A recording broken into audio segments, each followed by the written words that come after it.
I tell them all my good stuff and my bad stuff, but they know who I am. I tell stories in every case, and I want to share some of those with you. The first slide, the first thing I want to talk about, which I think is key for lawyers, and that's having a theme for your case. I don't care if you're a plaintiff's lawyer, defense lawyer, criminal, contract law, no matter what you do, what is your case about in 10 words or less? 10 words or less. I invite you this weekend to look at your caseload and start looking at those cases and say, what is this case about in 10 words or less? And I like to just use it as almost a cocktail party conversation. You know, if we think about cocktail parties, someone will ask us what kind of case you're working on. You lose them if you give them one of these factual, recitations. Well, I represent this guy. He's going northwest on Clyburn. Well, southeast. Well, geez, from that area. The street kind of runs on an angle. You lost them. You lost them. 10 words or less, what is your case about? Because if you control the definition of the case, you will control the dialogue in the jury room.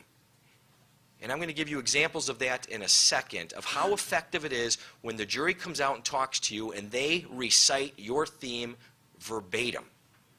You know you win when that happens. A theme is important, and by the way, you just don't throw out a theme and just hope it works. Here, I'll give you a trucking case I just had. A lane change caused a life change. With every liability witness, I used the phrase lane change. With every damage witness, I used the phrase life change. I asked one of the jurors that found for us after the trial, what did you think of the case? And she said, that lane change caused a life change to your client. That theme worked. And a theme, using Rob's lingo, I guess you'd call it a tease. Here's what's coming up on the 10 o'clock news. They show that little teaser. That is what your theme is. It's a teaser. It's like a trailer for a movie. You see that trailer, you want to see the movie. You see Rob's tease, you want to see the news. We also have 10 words or less, too, for that. Is it? Yes. Yeah. See? They copy off us all the time. Lawyers and journalists. Yeah. Yeah. And used car salesmen. One of the things that we as lawyers, we think we're smart, we think we're innovative. I'll tell you who's got this down, and that is the marketing people. They've got it down. The word slogan, if you think about the word slogan, it comes from, I think, the Scots, and that was their battle cry. And for marketers, their slogan is their battle cry for that particular product, that particular line. And when we think about these products, I'm going to give you a second, their theme, their slogan, I can tell you what they're trying to hit. They're trying to get that human emotion, just like we're trying to do at a trial, just like Rob's doing with that story. If you don't think he's trying to hit on human emotion during every one of his stories, he's lost it. He is just a robot, and he's done. That's why he's effective. That's because he's got that human emotion. He cares. We as lawyers need to show that same emotion. Now I'm going to give you a couple of themes or slogans, and something tells me most of you people will understand which product I'm talking about. Just do it. Nike. And that was, remember, fearlessness, impulsivity. They want to hit that human emotion. The king of beers. Bud. Supremacy, the pick of the litter. That's what they're trying to get across. Be all you can be. The Army. Individual success, goal orientation. You deserve a break today. It's McDonald's. Compassion. These are the emotions they're trying to hit. Be like Mike. I used to love that one. Athletic superiority. I think that we as lawyers can learn a lot, and I've read a lot of marketing books on the subject because I'm a big believer in it. You need to figure out what that theme is. And will your theme coincide not only with the instructions at the end of the case, but the morals of your jurors? And I say that because years ago I had a medical malpractice case that I thought was clear-cut. Doctor deviated from the standard of care, but the woman was going in for an abortion.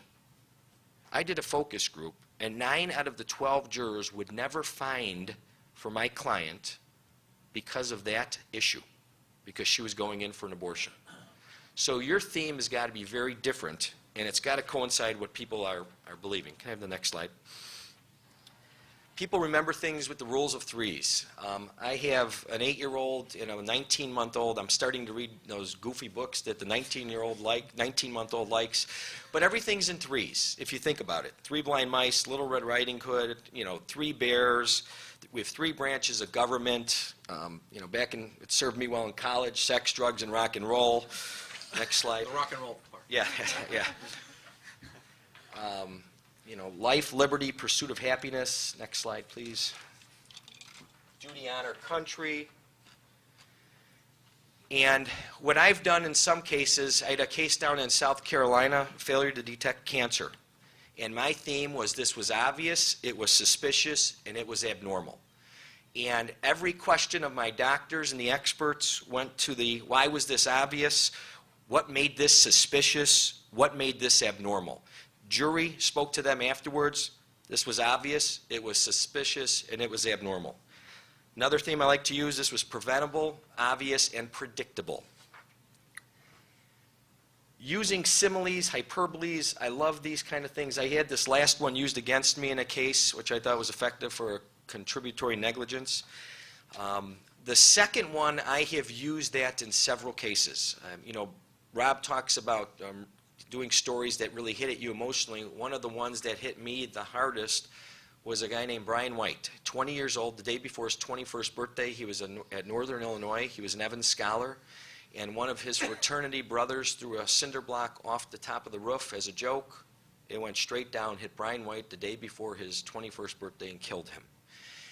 And the tough part about that case was trying to get a judge and jury to believe, that the Evans Scholars, who are miles away in Gulf, Illinois, were responsible. And my theme in that case was when you let residents govern themselves, it's like letting kids run a candy store.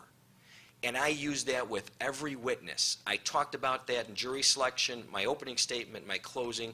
The jury came back with a $3 million award on behalf of my client against the Evans Scholars and against the guy that threw the cinder block, and they talked about this theme. Next one. I've used this theme several times when someone goes to a hospital or doctor and they come out with the worst condition. A hospital is supposed to help and not hurt. Next one. This is an effective theme, I believe, when there's that moment, I rear-ended them. I just didn't see him. The accident happened in a split second. Opening statement, I'll stand up and say, ladies and gentlemen, a moment of carelessness caused a lifetime of misery. And then you backtrack into the facts. It's another thing. We as lawyers, I love stories. I've got great friends because I think some of my friends are the greatest storytellers. We as lawyers, when we get in front of jurors and we start going into our, my name is Jeff and I represent so-and-so, you've lost them. Grab their attention at the outset. Get into the facts. Rob's trailer, Rob's tease, if he's going to do some boring tease, you think anybody's going to tune in?